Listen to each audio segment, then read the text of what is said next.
l'émission Toute une histoire. Aujourd'hui, le thème est « Est-ce que je sais qui je suis et ce que je suis ?» Pour tenter de répondre à cette question, nous allons assister à deux témoignages particulièrement émouvants en présence d'un psychologue renommé, Monsieur Sigmund Freud. Monsieur Sigmund Freud, s'il vous plaît. Comme ça. Nous sommes bien munis en sécurité. Vous pouvez y aller, monsieur. Bonjour Sigmund. Madame. Je vous demande de faire innovation à Tara Gregson.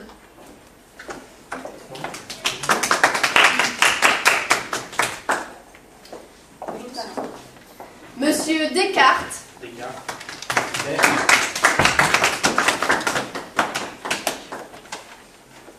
Bonjour Monsieur Descartes. Bonjour. Et Monsieur John Forbes.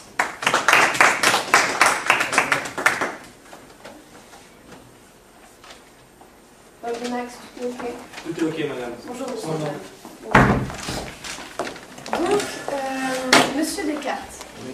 vous êtes philosophe. Oui.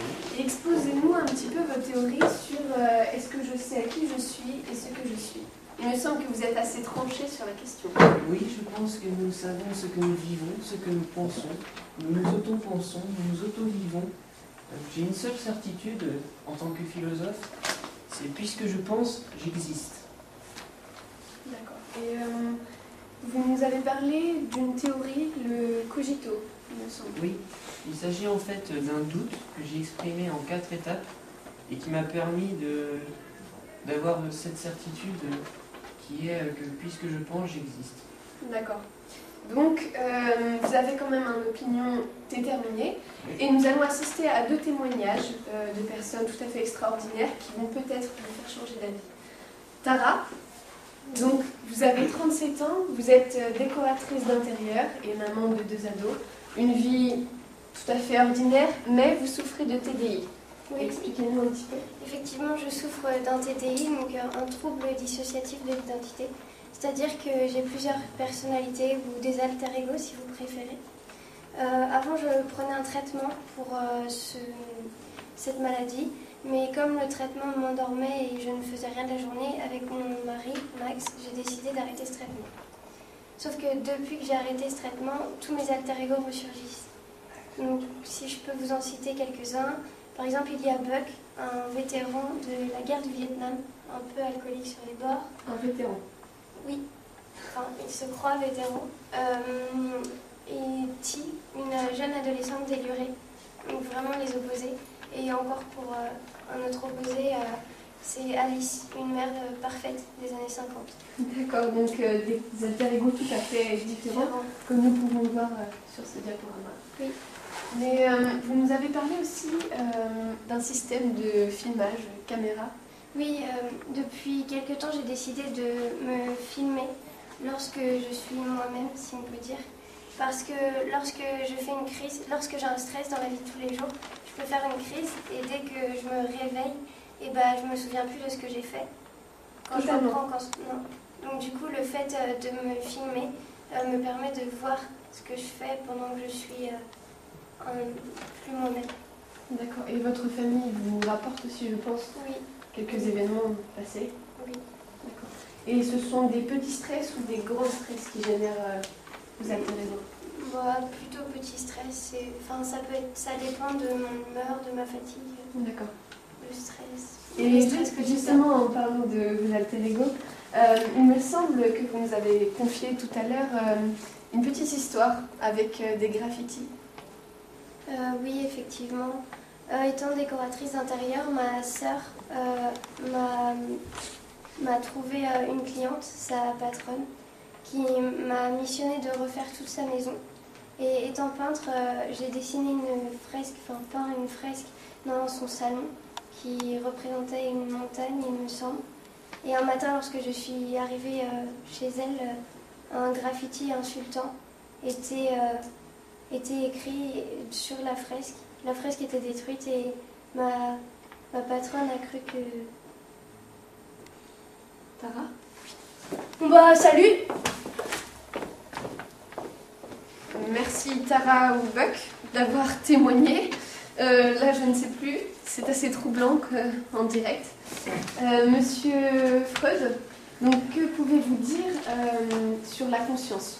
Parce que Tara ne semble pas avoir conscience, ou Buck, de ses alter-ego. C'est assez étrange. Oui, donc vous me demandez qu'est-ce qui a provoqué ça. Donc ça viendrait d'un traumatisme durant l'enfance notamment. Donc il y a un viol et donc pouvoir différents. Un viol. Oui, un viol. C'est ce qui aurait poussé le surmoi à censurer. Donc c'est une censure très sévère, ce qui aurait conduit à différentes identités comme là, Buck, une identité de défense. L'autodéfense physique est assurée par un alter-ego mâle, ou encore une identification à l'agresseur en alter-ego sadique ou fonctionnel, personnifié par des alter-ego adultes, mères supérieures qui incarnent les valeurs morales, comme Alice, je crois. Donc voilà. Et c'est pour cela que les alter-ego de Tara sont aussi dissociatifs, oui. Excusez-moi, les uns des autres. Oui, c'est pour ça, c'est pour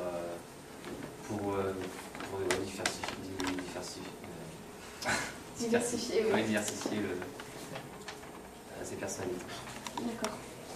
Donc à présent, nous allons parler d'un sujet assez noir, la schizophrénie, qui fait la une des journaux en général, car les personnes atteintes de cette maladie commettent des actes irréparables.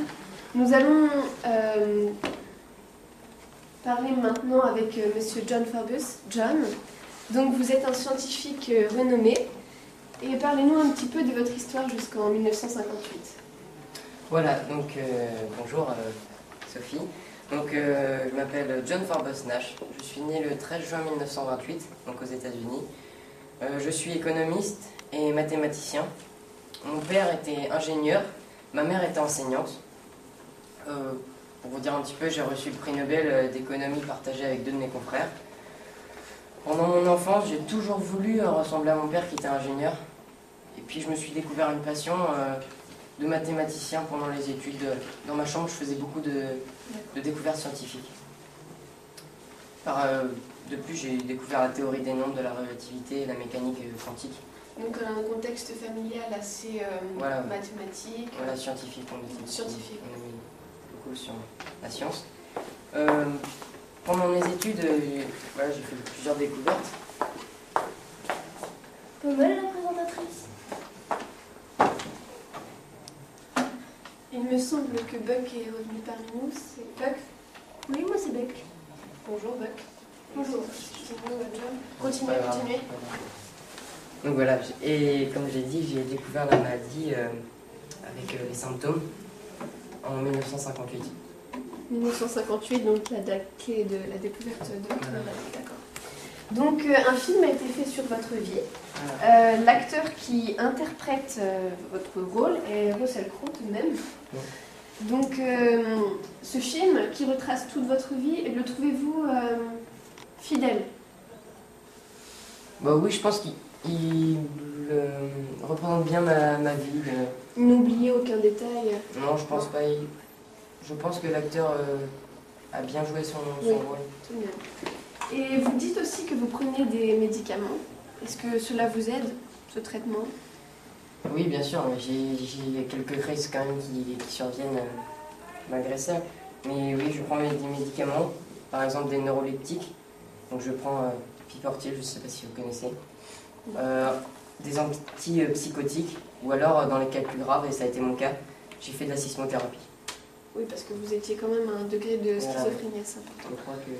Monsieur Sigmund, pouvez-vous nous décrire un petit peu ce traitement? Oui, donc la sismothérapie fonctionne par électrochoc. C'est pas Vas-y. Donc par exemple, nous avons le témoignage d'un médecin. Ah oui, donc nous allons...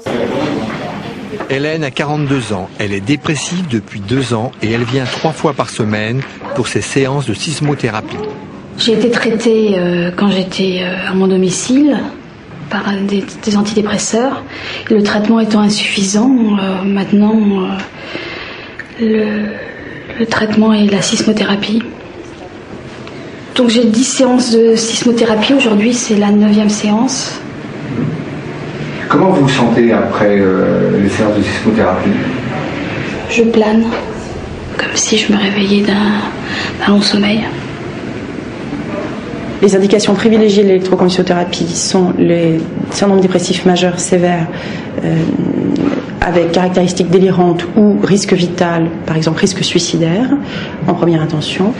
En deuxième intention, si on a déjà essayé plusieurs traitements antidépresseurs, bien menés, bien conduits, et qu'il y a une résistance à ce traitement, ou bien une intolérance à ce traitement, on peut recourir à l'ECT. D'accord. Gonflez bien la poitrine. Hein. Cette intervention se fait sous anesthésie générale. Dans un premier temps, on met la patiente sous oxygène pour préparer l'arrêt respiratoire de l'anesthésie.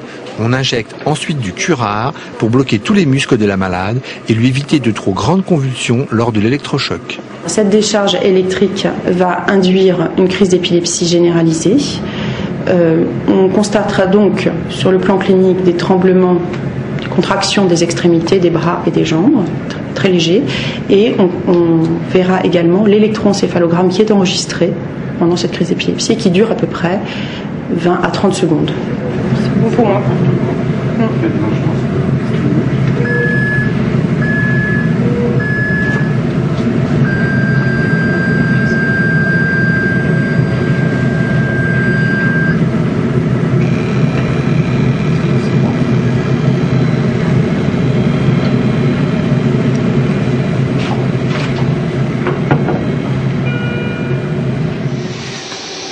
On utilise des drogues qui ont une durée d'action qui est très courte. Elle a déjà repris la ventilation spontanée, donc en 2-3 minutes, elle sera réveillée. L'amélioration apparaît en termes de sommeil, donc une amélioration de sommeil, une amélioration de l'appétit, une amélioration de la concentration, de l'attention, de la mémoire et de l'humeur. Cette technique donne de très bons résultats pour 80% des malades après 10 à 12 séances. Des explications sur la schizophrénie? Oui, donc le mot schizo vient du grec, schizo vient du grec, ce qui signifie fractionner, séparer, et freine esprit, donc c'est une pathologie psychiatrique d'évolution chronique. Donc c'est la psychose dont le malade n'est pas conscient et qui se caractérise par des troubles plus ou moins graves de la personnalité. Donc il y a autant de schizophrénie que de schizophrène. Un schizophrène se sent observé, surveillé. Et il change de personnalité. Quand il fait des crises. Ouais, voilà, quand il fait des crises. D'accord. Justement, monsieur John, pouvez-vous nous parler un petit peu des symptômes de la maladie et ce que ça a engendré sur votre vie privée? Max, menace son plateau, vite! Donnez-moi ça! Mais ça va, hein. Oh. Merci Bob et Max d'être intervenus. Du coup, les symptômes. Les symptômes en général, c'est un repli sur soi-même. On se sent vraiment seul.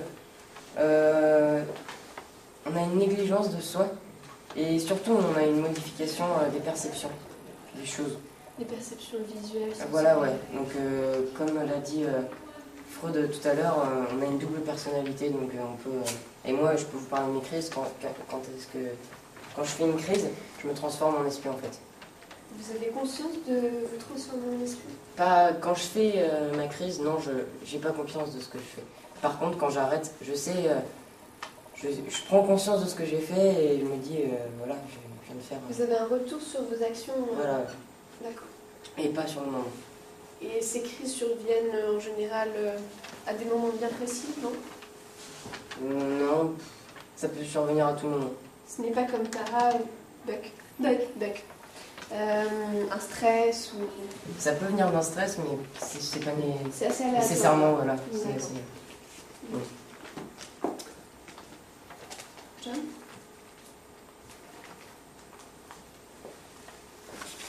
Je sens un changement chez John.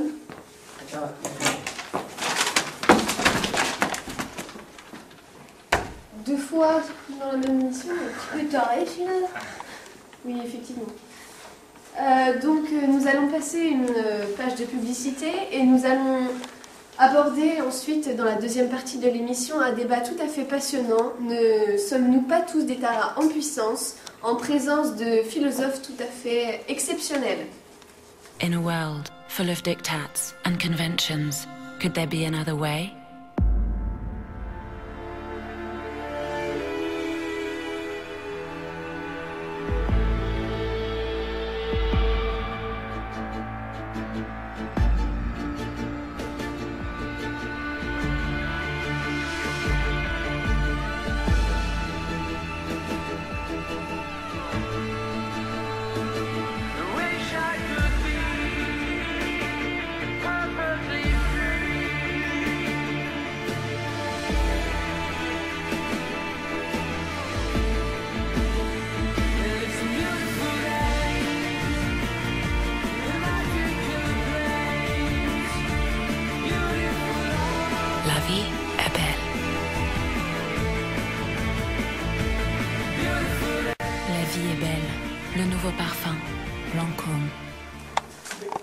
Action.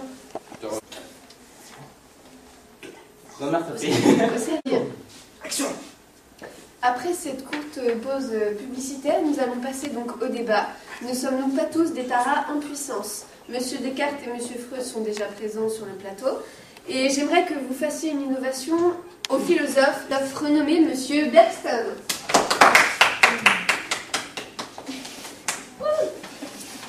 Oui. Monsieur Nietzsche.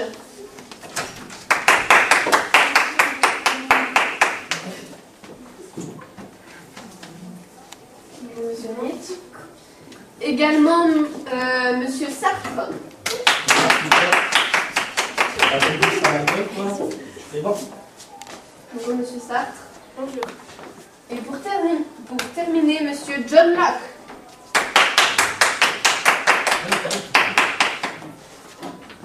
Il en reste un, madame, il en reste un. Un intrus, je ne sais pas qui c'est. Et Monsieur Jean-Luc Frischmann. Oh là là là là là. Je ne sais pas. Allez-y, monsieur. Allez-y.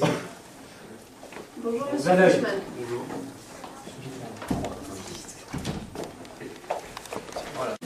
Bienvenue dans la seconde partie de l'émission Toute une histoire. Donc nous allons débattre sur la question qui suis-je vraiment et le problème des critères de l'identité personnelle en présence de nombreux philosophes.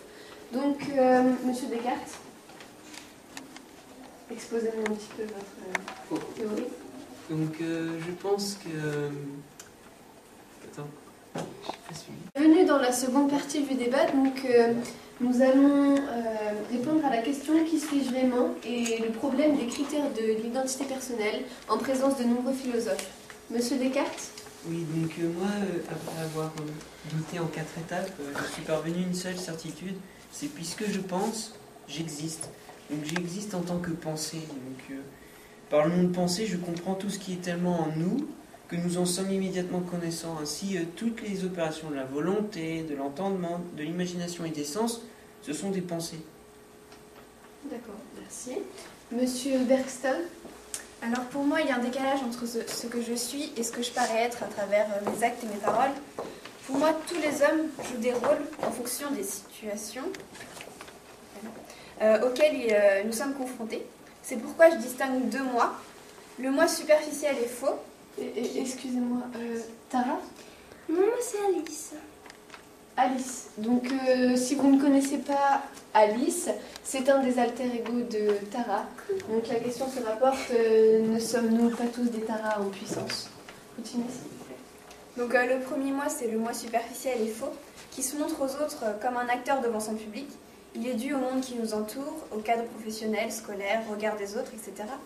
Et il peut se manifester, on le voit par exemple lors de soirées, d'entretiens d'embauche, où on essaie de se mettre dans la peau des gens qui nous entourent. Et l'autre, c'est le moi profond et intérieur, c'est notre vraie personnalité. Cependant, il est très difficile, voire impossible de le voir, car dans la vie courante, il y a une routine qui s'installe et on a tendance à oublier et à passer à côté de ce qu'on est vraiment. D'accord. Et seulement des courageux osent exprimer leur vrai eux. C'est pourquoi je parle d'automate conscient, car la plupart de mes actes ne reflètent en rien ma personnalité. Et il s'agit d'habitudes automatiques qui ne demandent pas de réflexion, donc il est probable qu'au cours d'une vie, d'une journée, d'une décennie, on ne se soit probablement jamais rencontrés finalement. D'accord, tout ça est très clair. J'espère que vous n'avez pas eu trop peur de Alice, l'alter ego de Tara, non? Non. Excusez-nous encore, mais incontrôlable. Monsieur Nietzsche? Sartre, excusez-moi. Alors je pense que par le néant de l'identité, un individu fuit la responsabilité de sa vraie personnalité. Et donc selon moi, ce n'est qu'une question de mauvaise foi. Si on prend l'exemple d'un garçon de café qui va et vient dans son bar avec son plateau, il se confond si bien avec sa fonction qu'il devient sa fonction. Il en fait trop, ses gestes sont trop précis. Et il essaie de se convaincre qu'il est garçon de café, mais il n'a pas conscience de son existence. De cette façon, par sa conduite, le garçon de café essaie d'échapper à son propre néant. D'où la mauvaise foi de l'identité. Il joue à être garçon de café comme un acteur joue un personnage. Si on peut prendre l'exemple de Hamlet dans Shakespeare, la comédie Être ou ne pas être. D'accord, donc selon vous, nos fonctions professionnelles sont en quelque sorte un jeu d'acteur? Oui. Pour toutes les fonctions? Pour tout le monde? D'accord, donc là je joue à être animatrice, selon votre théorie. Et tout le monde joue à être philosophe et à débattre. Exactement. Mais nous n'avons pas conscience de ce que nous faisons. Non, on essaie de se convaincre de ce que nous sommes. D'accord. Monsieur Nietzsche, à présent. Donc selon moi, la théorie de l'identité affirme que nous ne sommes qu'une multiplicité d'êtres, c'est-à-dire que le moi n'existe pas. Le temps et les circonstances rendent impossible le maintien d'une même personnalité. Par exemple, vous ne serez pas la même personne avec un enfant qu'avec un adulte. Nous contenons en nous l'ébauche de plusieurs personnes. Une personnalité n'est qu'un masque parmi tant d'autres. Nous ne pouvons donc plus sentir l'unité du moi. Selon moi, il y a deux types d'hommes. Les forts qui parviennent à assumer cette diversité et à la vivre en acceptant toutes les figures. Je les qualifierais donc de surhommes. Ce sont le symbole du rejet de toute conformité à une norme unique. C'est en quelque sorte l'antithèse de la stagnation et de la médiocrité. En revanche, les faibles, ils ne supportent pas l'absence d'identité.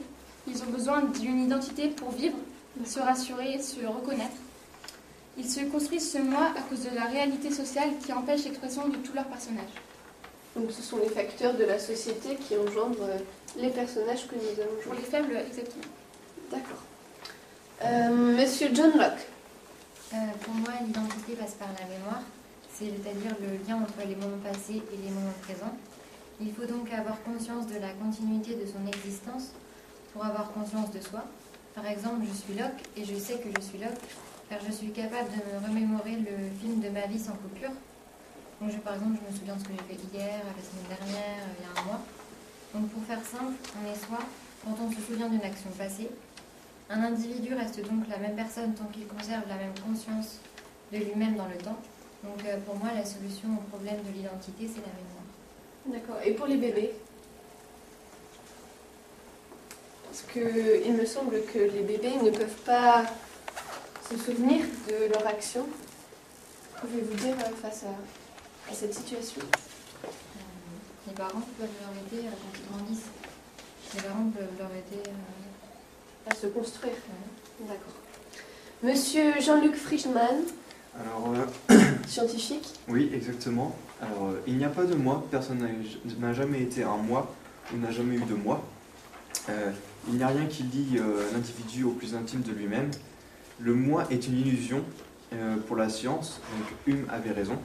Mais il y a 22 états du moi, je peux vous en citer quelques-uns, comme par exemple le moi corporel, le moi perspectiviste, le moi vécu. Et tous ces 22 états du moi proviennent du cerveau. Donc s'il y a un problème, ce qu'on appelle un bug au niveau du cerveau, cela peut influer sur la vie de tous les jours d'une personne. Si par exemple le moi vécu... attendez... si... C'est bon, je les contrôle. Max, Max, je sais pas d'eau. Voilà. Sécurité! Bouge pas, bouge pas, bouge pas. Pose ton sac, pose ton sac. Reste calme. Je suis dans la salle. On la met. Reviendrai. Allez, reviendrai. Excusez-nous de cet incident, nous sommes en direct et cela peut arriver. Heureusement que John et Max étaient là pour nous sauver. Bon, que de frayeur. Monsieur Jean-Luc Frischmann, excusez-moi. Continuez. Je suis encore sous l'émotion. Oui, moi aussi.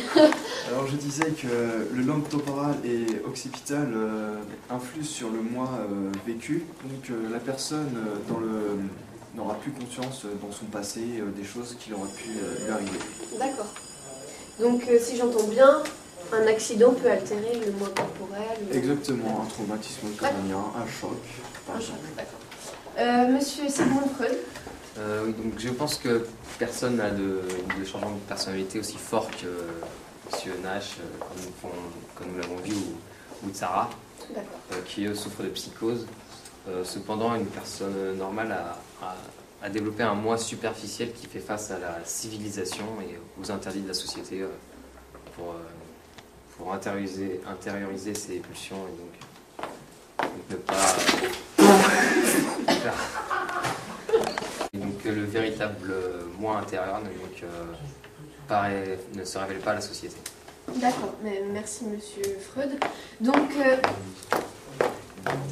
Salut, ça va? Oui, ça va. Tara? Non, moi, c'est Ti. T'en veux? C'est encore un des nombreux alter ego de Mademoiselle Gregson, donc je vous présente Ti. Donc j'ai relevé quelques différenciations entre toutes vos théories. Que pouvez-vous dire sur la question ne sommes-nous c'est un pas peu tous chiant comme truc, là. des taras en puissance? Monsieur Bergson? Alors, moi, je suis d'accord avec cette idée que nous sommes tous des taras en puissance. Et j'ai observé quelques épisodes et j'ai pu analyser que l'entourage de Tara avait aussi un rôle important. Oui. Donc, par exemple, son fils, comment dirais-je, il caractérise l'image de la caricature du gay, par exemple. Donc, il cuisine, il lit, il ne fait pas de tir avec son père et sa sœur. Et Buck à l'occasion. Et Buck à l'occasion. Sauf, par exemple, lorsqu'il se bat avec le petit ami de sa sœur, il va montrer une certaine forme de rébellion.